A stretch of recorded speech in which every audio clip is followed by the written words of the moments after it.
이 밤에도 하나님께 기도함으로 경건의 시간을 갖겠습니다. 지극 위대하시고 영광스러운 우리 하나님께 이 시간도 영광과 존귀와 감사와 찬양을 올려드립니다. 주일 지나 벌써 3일째 되는 날입니다. 한 주의 전환점에서 주의 백성을 변함없이 품어주신 그 은혜와 사랑에 감사를 드립니다. 이 시간 이 자리에서 매일 경건의 시간으로 변함없이 하나님을 만나 배웁게 하셨사오니 하나님의 안위와 보호하심을 늘 생각하고 하나님 없인 한순간도 살아갈 수 없는 티끌 같은 우리 자신을 발견하게 하여 주옵소서. 하나님의 놀랍고도 놀라운 크신 은혜와 사랑을 늘 부어주시는 하나님의 은혜를 깊이 생각하며 아울러 우리의 일상을 돌아봅니다. 세상과 마귀와 육체의 소욕에 대하여 얼마나 열심히 피 흘리기까지 싸웠는지를 묻습니다. 진정으로 하나님 나라와 그 의를 구하는 일에 힘썼는지를 또한 묻습니다. 언제나 나에게서 나오는 것은 오직 부족함과 연약함 뿐인 줄로 압니다. 우리가 받은 구원이 전혀 티끌만큼조차도 우리에게서 나올 수 없다는 사실을 발견할 수밖에 없는 나약한 존재들입니다. 나같이 쓸모없는 자라도 그리스도의 보혈의 공로를 힘입어 살 수 있는 것은 하나님의 선택의 은혜인 줄로 압니다. 우리를 긍휼히 여겨주시고 의와 거룩과 경건의 길로 행하게 하시며 성령의 인도하심을 따라 매 순간 신실하게 행하게 하여 주옵소서. 이 시간도 우리 각자의 처한 상황과 위치에서 여러 모양으로 경건의 시간에 함께한 하늘 가족들을 기억해 주시고 경건의 시간의 시종을 주관하여 주시기를 원합니다. 주의 성령께서 우리에게 모든 것을 가르치시고 주께서 우리에게 말한 모든 것을 생각나게 하시기를 바라옵니다. 거룩하신 우리 주 예수 그리스도의 이름으로 기도합니다. 아멘. 제네바 시편가 47장입니다. 제네바 시편가 47장. 제네바 시편가 47장 시편 35편을 함께 노래하겠습니다. 불의한 증인 일어나 나 알지 못하는 일로 일문하며 서늘하그로 갚고 내 영혼 외롭게 해. 저희들 병들었을 때 굵은 베옷을 입고서 금식하며 내 영혼을 괴롭게 하였었도다. 내 기도 내게 돌아와 내 형제와 친구들께 행함같이 행하였으며 나 굽히고 슬퍼하기를 내 모친 곡함 같았네. 오직 나 환난 당함에 기뻐서 서로 모였네. 기뻐서 서로 모였네. 악한 자들 나 모르게 모여 날치고 찢기를 그치지 아니하는 도다. 저들은 연회장에서도 망령돼 나를 조롱해 날 향해 이를 갈도다. 여호와여 언제까지 관망만 하시나이까. 여호와여 내 영혼을 저 멸망자들로부터 구하며 내 유일한 것을 사자들에서 건지소서. 대회 중 주께 감사와 찬송을 많은 사람들 앞에서 주께 드리리. 주님께 찬송하리다. 아멘. 예, 하나님 말씀 계속 보겠습니다. 사도행전 12장 20절로 25절의 말씀입니다. 사도행전 12장 20절로 25절의 말씀 보겠습니다. 사도행전 12장 20절로 25절의 말씀입니다. 헤롯이 두로와 시돈 사람들을 대단히 노여워하니 그들의 지방이 왕국에서 나는 양식을 먹는 까닭에 한마음으로 그에게 나와 왕의 침소 맡은 신하 블라스도를 설득하여 화목하기를 청한지라. 헤롯이 나를 택하여 왕복을 입고 단상에 앉아 백성에게 연설하니 백성들이 크게 부르되 이것은 신의 소리요 사람의 소리가 아니라 하거늘 헤롯이 영광을 하나님께로 돌리지 아니하므로 주의 사자가 고치니 벌레에게 먹혀 죽으니라. 하나님의 말씀은 흥왕하여 더하더라. 바나바와 사울이 부조하는 일을 마치고 마가라 하는 요한을 데리고 예루살렘에서 돌아오니라. 아멘. 지난 시간에 이어서 계속 성경을 보도록 하겠습니다. 모여서 기도하던 신자들이 로데오 말을 듣고 한 말이 바로 문 밖에 있는 사람이 베드로의 천사라는 말이었습니다. 그의 천사라고 했지 않습니까? 그렇다고 해서 성도 개개인에게 수호 천사가 한 명씩 따라다닌다는 생각은 잘못된 생각입니다. 분명한 사실은 천사는 분명 하나님을 수종드는 종입니다.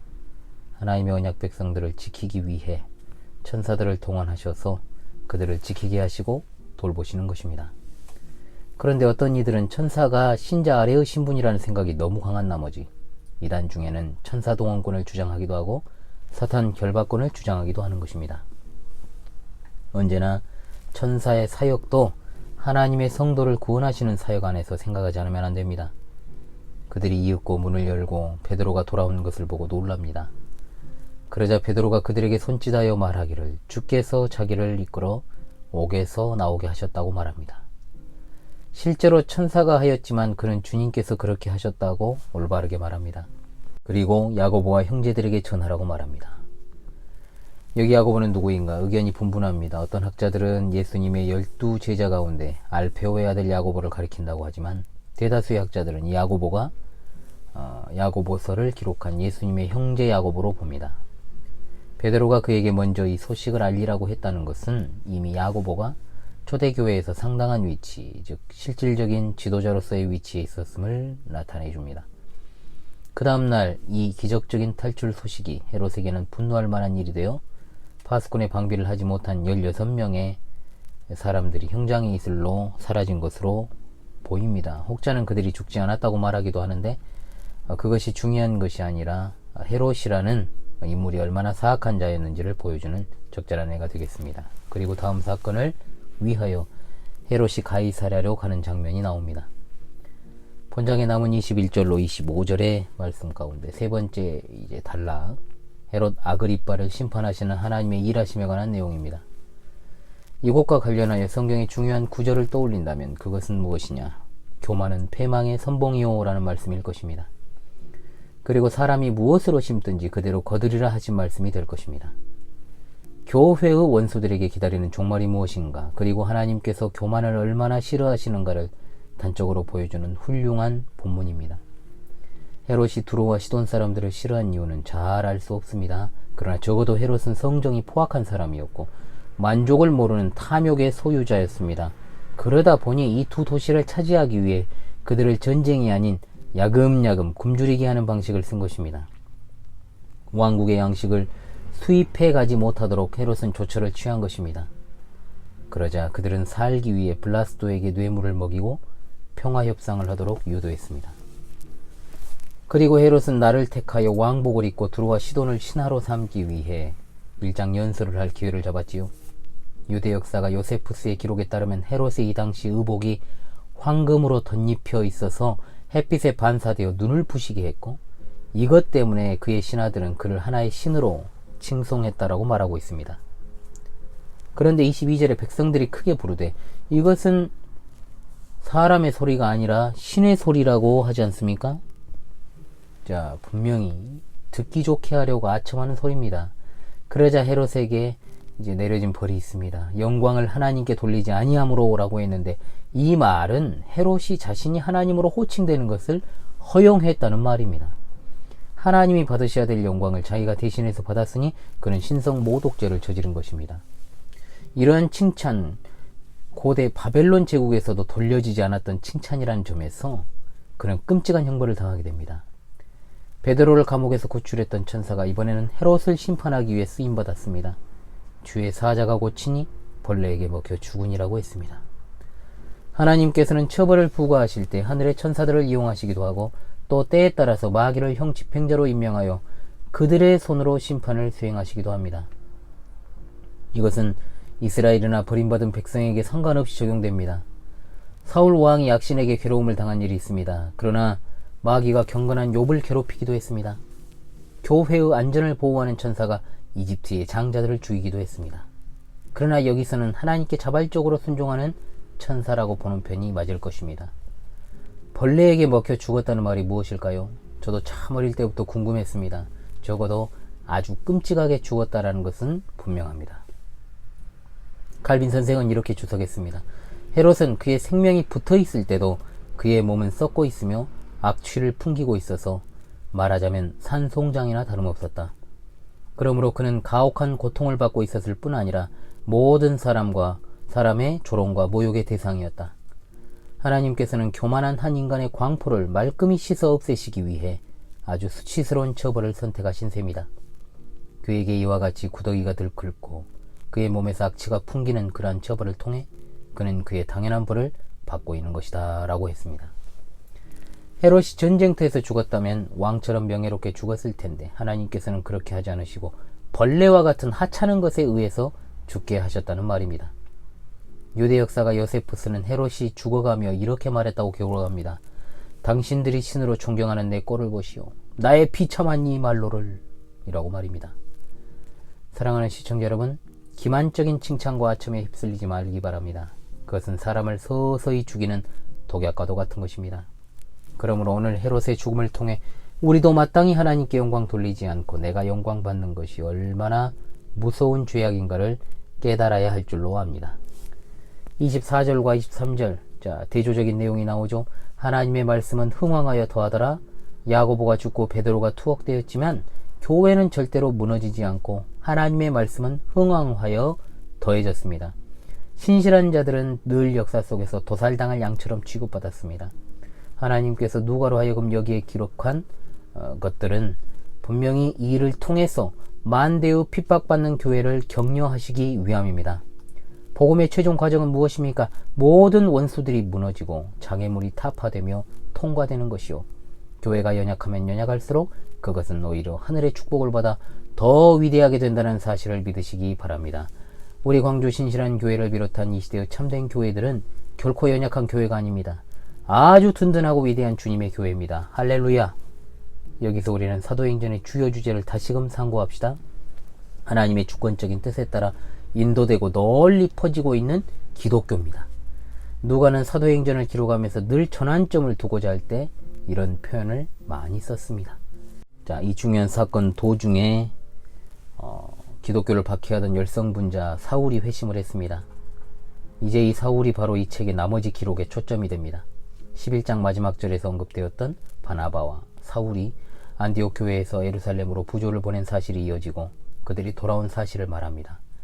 이제 사도행전은 이방세계의 선교사 바울을 통한 하나님의 역사하심으로 향하는 엄청난 전환점에 있습니다.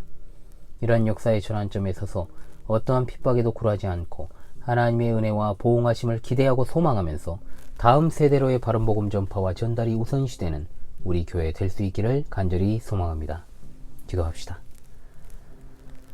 오늘 하루도 우리와 변함없이 동행하여 주시고 우리의 모든 출입을 지켜주신 하나님, 교만은 패망의 선봉이요 사람이 무엇으로 심든지 그대로 거두리라 하신 말씀을 따라 이 시대에 득세하는 세상 정부와 거기에 동조하고 부역하는 사악한 무리들이 주의 백성들을 위협하고 박해할지라도, 그리고 잠시 잠깐 그들이 이기는 것처럼 보이는 때에도 주의 백성들이 흔들림 없게 하시고 영광 중에 다시 오실 주님을 소망 가운데 바라보게 하시기를 원합니다.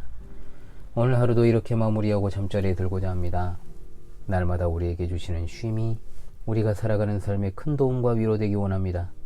삶의 고난과 역경과 여러가지 환난으로 힘들어하며 이 밤을 보내는 성도들에게 힘과 능력과 마음의 평안함과 쉼을 주시기 원하며 잠자리에 드는 순간마다 모든 것을 하나님께 맡기고 진솔하게 자기 삶을 하나님께 아뢰는 하나님의 보호받는 주의 백성 되기 원합니다. 매일 밤 경건의 시간에 함께하는 소중한 하늘 가족들의 삶을 늘 지켜 돌보아 주시고 필요한 것들을 적시에 공급하시며 모든 걱정과 염려를 주께 맡기고 무거운 짐을 벗어버리게 도와 주시옵소서.